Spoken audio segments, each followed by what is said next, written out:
Hello everyone, welcome to the day 17 magic practice, the magic check. So இந்த magic check வந்து actually உங்களுக்கு இப்ப நிறைய prosperity money எல்லாம் வந்து உங்களுக்கு கொண்டு வரப்போகுது. இது வந்து ஒரு blank check, நீங்க எவ்வளவு வேணாலும் fill பண்ணிக்க போறீங்க. அந்த சர்ப்ரைஸ் நான் எண்ட்ல ரிவீல் பண்றேன். பட் அதுக்கு முன்னாடி நம்ம gratitude பத்தி திருப்பி பேசுவோம். If you have any feelings about money, like ஒரு disappointment, ஒரு கவலை, ஒரு fear இருக்கு, இல்ல ஒரு மாதிரி envious, jealousy, ஒரு பொறாமை அந்த மாதிரிலாம் இருக்கு அப்படின்னா லா ஆஃப் அட்ராக்ஷன் படி நீங்க அதை தான் ஜாஸ்தியா வந்து அட்ராக்ட் பண்ணுவீங்களாம். இன்னும் ஜாஸ்தி டிசப்பாயிண்ட் ஆகுற மாதிரியும் பயமாகிற மாதிரியும் தான் உங்களுக்கு வந்து நடந்துட்டே இருக்குமா பணம் ரிலேட்டடான விஷயத்தெல்லாம். ஸோ நீங்க வந்து you can't be grateful for money and disappointed about money at the same time. So நீங்க பணத்தை பத்தி கிரேட்ஃபுல்லா ஃபீல் பண்றீங்கன்னா கிரேட்ஃபுல்லா மட்டும்தான் உங்களால ஃபீல் பண்ண முடியும். அதை நீங்க அகேன் டிசப்பாயிண்டடாகவும் உங்களால ஃபீல் பண்ண முடியாது. ஸோ ஏதாவது ஒரு விஷயத்த ஃபீல் பண்ணுங்க அப்படின்றத சொல்றாங்க. ஸோ மணி வந்து உங்களுக்கு திடீர்னு வந்து அன்எக்ஸ்பெக்டட் வேலை உங்களுக்கு வந்து ரிசீவ் ஆகுமா. நீங்க வந்து ஒரு சேலரி ஹைக்கா இருக்கலாம், திடீர்னு ஒரு லாட்டரி டிக்கெட் வின், இல்லைன்னா ஒரு டாக்ஸ் ரீஃபண்ட், ஒரு யாரோ ஒருத்தவங்க உங்களுக்கு கிஃப்ட் கொடுத்துருக்காங்க, ஒரு பணமாவோ இல்லை ஒரு கிஃப்டாவோ கொடுத்துருக்காங்க. சம்டைம்ஸ் வந்து நம்ம யோசிச்சுட்டு இருப்போம் இந்த மாதிரி ஒரு பொருள் வாங்கணும் இல்லை இந்த மாதிரி ஒன்று செய்யணும் அப்படின்னு. நம்மளுக்கே தெரியாம நம்ம ஃப்ரெண்டு திடீர்னு அவங்க அந்த ஃப்ரெண்ட் வந்து நமக்கு கிஃப்ட் கொடுத்துருப்பாங்க, இல்லை நம்ம ஹஸ்பண்ட் வந்து திடீர்னு அந்த இடத்துக்கு கூட்டிட்டு போவாங்க, இல்லை வாங்கி கொடுத்துருப்பாங்க. சடனா ஒரு சர்ப்ரைசிங் மொமெண்டா இருக்கும்.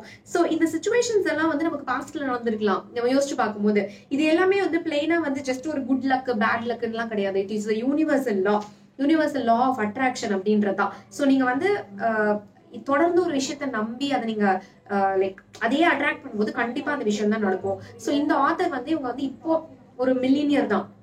பட் அவங்க ஃபர்ஸ்ட் யூஎஸ்ல போயிருக்கும் போது அவங்களுக்கு எதுவுமே இல்லையா, ஜஸ்ட் 2 சூட் கேஸ், ஒரு ஃபர்ஸ்ட் நடந்து போயிட்டு இருந்திருக்காங்க, கார் எதுவுமே கிடையாது. அதுக்கப்புறம் ஒரு அபார்ட்மெண்ட்ஸ் இருந்திருக்கு, அதுல 4 நைஃப், 4 ஃபோர்க்கு, 4 ஸ்பூனு, அதுக்கப்புறம் எல்லா இடத்துக்குமே நடந்திருக்காங்க. கொஞ்ச நாள் கழிச்சு இதெல்லாம் அவங்க கிடைச்ச ஒரு பிளெஸிங்குமே வந்து கிரேட்ஃபுல்லா ஃபீல் பண்ணியிருக்காங்க. சரி நமக்கு வீடு கிடைச்சிச்சு ஃபர்ஸ்ட், அதுக்கு கிரேட்ஃபுல்லா ஃபீல் பண்ணலாம். அதுக்கப்புறம் யாரோ ஒருத்தவங்க வந்து திடீர்னு ஒரு டிரைவரையும் ஒரு காரையுமே வந்து கொடுத்துருக்காங்க, அது உங்களுக்கு கிரேட்ஃபுல்லா ஃபீல் பண்ணாங்களாம். அதுக்கப்புறம் உங்களுக்கு அப்படியே ஸ்லோலி லைஃப்ல வந்து அந்த மேஜிக் வந்து இம்ப்ரூவ் ஆயிட்டே இருந்திருக்கு. இப்போ அவங்க ஒரு மில்லினியர், லைக் இந்த புக்ஸ் மட்டுமே அவங்களுக்கு வந்து அவ்வளோ காப்பீஸ் அவங்க சேல் பண்ணியிருக்காங்க. ஆரம்பத்துல அவங்க எதுவுமே இல்லை, ஜஸ்ட் ஒரு 2 சூட் கேஸோட யூஎஸ்க்கு வந்திருக்காங்க, அவ்வளவுதான். ஸோ அவங்க வந்து சொன்னது என்னன்னா, ஒவ்வொரு விஷயத்தையும் நீங்க நம்ப இருக்கிற ஒரு குட்டி விஷயத்துக்கும் கிரேட்ஃபுல்லா ஃபீல் பண்ண இன்னும் பல மடங்கா அது நமக்கு ரிசீவ் ஆயிட்டே இருக்கும். ஸோ இன்னைக்கு நம்ம எல்லாருக்குமே வந்து அவங்க கிராட்டிடியூட் பேங்க் ஆஃப் யூனிவர்ஸ் கிட்ட இருந்து ஒரு எம்டி செக் கொடுக்குறாங்க. அதை நம்ம எல்லாருமே டவுன்லோட் பண்ணி வச்சுக்கலாம். நான் லிங்க் வந்து கீழே கொடுக்குறேன், நீங்க எடுத்து டவுன்லோட் பண்ணிக்கோங்க.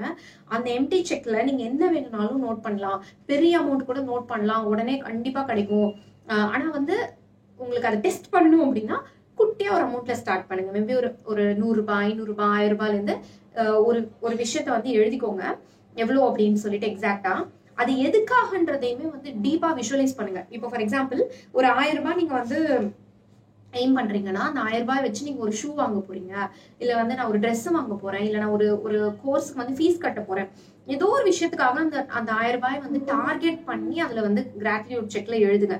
எழுதுனதுக்கு அப்புறம் அதை ரிப்பீட்டடா விஷுவலைஸ் பண்ணிட்டே இருங்க. அந்த பொருள் உங்க கையில வந்த மாதிரியும் அந்த பணம் உங்க கையில வந்த மாதிரியும் நீங்க விஷுவலைஸ் பண்ணிக்கிட்டே இருங்க. ஒரு நாளைக்கு நீங்க 3-4 தடவை கூட அந்த கிராட்டிடியூட் செக் எடுத்து பார்க்கலாம். அண்ட் உங்களுக்கு அடிக்கடி பாக்குற மாதிரி ஒரு இடத்துல வந்து வச்சிடலாம், ஒரு புக்லயோ எதுலயோ வந்து வச்சிடலாம். நான்லாம் நிறைய தடவை இந்த மாதிரி எனக்கு ஒரு மணி அட்ராக்ட் பண்ணணும்னு தோணுது அப்படின்னா நான் எழுதி இந்த மாதிரி வச்சிருவேன். டெய்லி அதை பார்த்துட்டே இருப்பேன். கொஞ்ச நாள் கழிச்சு பார்த்தா நம்ம எவ்வளவு பெரிய அமௌண்ட் போட்டிருந்தா கூட அது ஏதோ ஒரு விதத்துல எங்கேருந்தோ யாரோ ஒருத்தர் நமக்கு வந்து ஹெல்ப் பண்ணுவாங்க, சப்போர்ட் பண்ணுவாங்க. ஒரு மேஜிக் மாதிரி திடீர்னு நமக்கு நடக்க ஆரம்பிக்கும். ஸோ நீங்க அதை நம்ப ஆரம்பிக்கணும். குட்டி அமௌண்ட் வச்சு ட்ரை பண்ணி பாருங்க. எனக்கு வந்து குட்டி அமௌண்ட்ல ஸ்டார்ட் பண்ணி பெரிய அமௌண்ட் வரைக்குமே நான் அதை வந்து இந்த மேஜிக் செக் வச்சு நான் வந்து நிறையவே மேனிஃபெஸ்ட் பண்ணியிருக்கேன். ஸோ நீங்க கண்டிப்பா ட்ரை பண்ணுங்க. ஸோ இந்த மேஜிக் ப்ராக்டிஸ்ல ஸ்டெப் பை ஸ்டெப் ரீகால் நம்ம பண்ணி பார்க்கலாம். ஃபர்ஸ்ட் வந்து எப்பயும் போல நம்ம கவுண்ட் யுவர் பிளெஸிங்ஸ் பண்ணுவோம். 10 பிளெஸிங்ஸ் எடுத்து நம்ம எழுதுவோம், தேங்க்யூ சொல்லுவோம். ரெண்டாவது வந்து இன்னைக்கு பண்ண போறது அந்த மேஜிக் செக் எடுத்து உங்களுக்கு எவ்வளவு அமௌண்ட் எக்ஸாக்டா வேணும் அப்படிங்கறத டேட் உட்பட உங்க பேரு எல்லாத்தையும் மென்ஷன் பண்ணுங்க. அந்த டேட்டுக்குள்ள நடக்கணும்னு டார்கெட் பண்ணுங்க, கண்டிப்பா நடக்கும். அந்த மேஜிக் செக் எடுத்து உங்க கையில வச்சுட்டு எதுக்காக இந்த மேஜிக் செக்ல இருந்து பணம் வரணும்னு எதிர்பார்க்கறீங்க, நீங்க வாங்கணும்ன்ற அந்த பொருளா, எதுக்காக நீங்க அந்த பொருள் உங்க கையில வந்துருச்சுன்னா நீங்க எவ்வளவு கிரேட்ஃபுல்லா ஃபீல் பண்ணுவீங்க அப்படின்றதையுமே, ஹாப்பியா ஃபீல் பண்ணுவீங்கன்றதையுமே ரியலைஸ் பண்ணுங்க, விஷுவலைஸ் பண்ணுங்க. அதுக்கப்புறம் இந்த மேஜிக் செக்கை நிறைய தடவை நீங்க பாருங்க. எங்க உங்களுக்கு அடிக்கடி பாக்குறீங்களோ அந்த இடத்துல வைங்க. எண்ட் ஆஃப் த டேல இந்த மேஜிக் செக் வந்து நான் சொன்ன மாதிரி எப்பயுமே பாக்குற மாதிரி ஒரு பிளேஸ்ல வச்சிடணும். அதுக்கப்புறம் நம்ம தூங்க போறதுக்கு முன்னாடி ஆஸ் யூஷுவல் நம்மளோட மேஜிக் ராக் எடுத்து கையில வச்சுட்டு தேங்க்யூ தேங்க்யூ தேங்க்யூ அப்படிங்கிற மேஜிக் வேர்ட்ஸை சொல்லிட்டு நிம்மதியா படுத்து தூங்கலாம். ஸோ இந்த மேஜிக் ராக் மேஜிக் செக் உங்க எல்லார் கையிலயும் வரட்டும். பிளாங்க் செக்கா இந்த யூனிவர்ஸ் உங்களுக்கு நீங்க நினைக்கிறது எல்லாத்தையும் உங்களுக்கு கிடைக்கிற மாதிரி அது உங்களுக்காக அந்த பிளெஸிங்கை கொடுக்கட்டும். Let the magic continue. இன்னொரு வீடியோல நான் பாக்குறேன். தேங்க்யூ.